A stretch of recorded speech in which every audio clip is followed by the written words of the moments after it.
Hi everybody. If you were to look at this year's calendar, you would notice it's a bit thicker than last year's calendar. And just to make sure that you're not imagining it, you might actually flip through it, and then your eyes would cause you to take a double take. You would see two Adars, 2 months, February and March, but they both have the same Hebrew name, Adar. Now what is this all about? Well, those of us that are familiar with the Jewish calendar know that we follow the lunar cycle, and every couple of years the rabbis instituted that we should have, it's called a leap year, an Iber year, and we actually add 30 extra days of the year in order to bring the holidays in line and in sync with the spring agricultural cycle. So yes, this year we have 2 Adars. February is Adar, March is Adar. Which leads us to a very interesting question. We all know that Purim is in the month of Adar. What a wonderful holiday. Celebrating the downfall of evil, of Haman.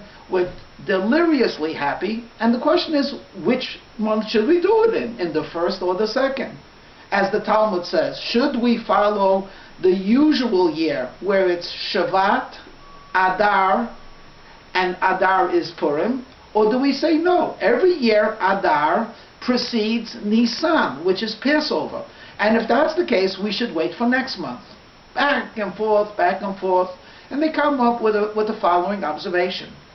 Because most people associate Passover 4 weeks after Purim, were we to celebrate Purim in the first Adar, for example, in this month of February, people would get confused, count 4 weeks and say it must be Passover. But of course it's not, because there'll be another month.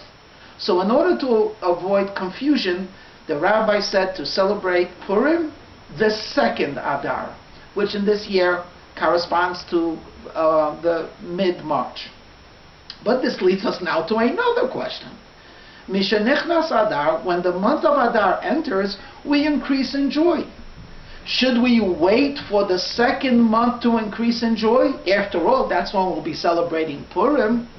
Or should we say no, Adar comes this month, the month of February, and therefore we should celebrate this month of joy and next month of joy? I ask you, what kind of a question is that, right? What do you think the rabbis would come up with? It's obvious. Let's be happy both months. As a matter of fact, there is an aspect of joy in this month which is even superior to next month. Because this Friday, God willing, we will be celebrating Purim Katan, the small Purim. And Shabbat will be Shushan Purim. Now on a regular Purim, we're happy because we're celebrating the holiday. This Friday and this Shabbat, we will be happy. You know why? Because it's a mitzvah to be happy. Pure, unbridled joy. And I would like to take this opportunity to wish you a wonderfully happy, exhilarating, joyous Shabbos. And let's hope and pray that the joy of Friday, the joy of Shabbat, the joy of Adar will instigate and open up doors of happiness for all of us, and may we celebrate everlasting joy with the coming of Mashiach. Amen.